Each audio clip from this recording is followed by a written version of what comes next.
बटाट्याचे कुरकुरीत काप जर तुम्ही एकदा ट्राय केले ना, तर नक्कीच परत परत बनवून खाल. तर त्यासाठी मी तर 4 ते 5 मध्यम आकाराचे बटाटे घेतलेत. त्याला व्यवस्थित असे साल काढून घेतलेत.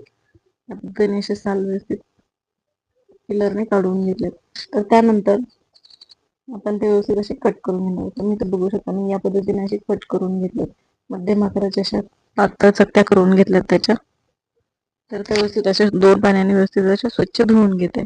तोपर्यंत आपण इथं मसाल्याची तयारी करूया. आपण जी कोटिंग लागतं त्याची. तर त्या कोटिंगसाठी मी ते 4 पोह्याचे चमचे रवा घेतलेला आहे.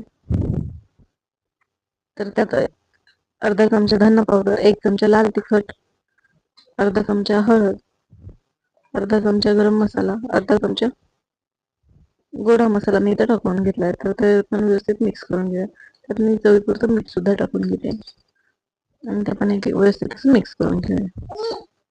तर आता आपण जे बटाट्याचे चकत्या केल्यात ती एक एक बुडून आपण तव्यावर व्यवस्थित अशा फ्राय करून घेणार आहोत. तर त्यासाठी मी तर तवा सुद्धा तापायला ठेवलेला आहे आणि अशा चकत्या करून व्यवस्थित अशा आपण तव्यावरती 1 चमचा तेल टाकून व्यवस्थित अशा मांडून घेऊया. अगदी कमी तेलात होणारी ही रेसिपी अगदी झटपट सुद्धा होते आणि लहान मुलांना नक्कीच आवडेल अशी आहे. तर तुम्ही नक्कीच ट्राय करून बघा. या पद्धतीने मी अशा सगळ्या चकत्या ठेवून घेतली आणि व्यवस्थित त्याला 1 मिनिट झाकून ठेवून आपण त्या वाफवून सुद्धा घेणार आहोत. म्हणजे आतून सुद्धा शिजल्या जातात व्यवस्थित. तुम्ही बघू शकता. या पद्धतीने आपण त्या सगळ्या ठेवून घेतलेल्या आहेत. तर त्यावर आता आपण 2 मिनिटं झाकण ठेवून घेऊया. अगदी 2 मिनिटानंतर तुम्ही बघू शकता या पद्धतीने दुसऱ्या साईड व्यवस्थित अशी मस्त क्रिस्पी झालेली आहे. तर दोन्ही साईडने या पद्धतीने आपण क्रिस्पी करून घेणार आहोत.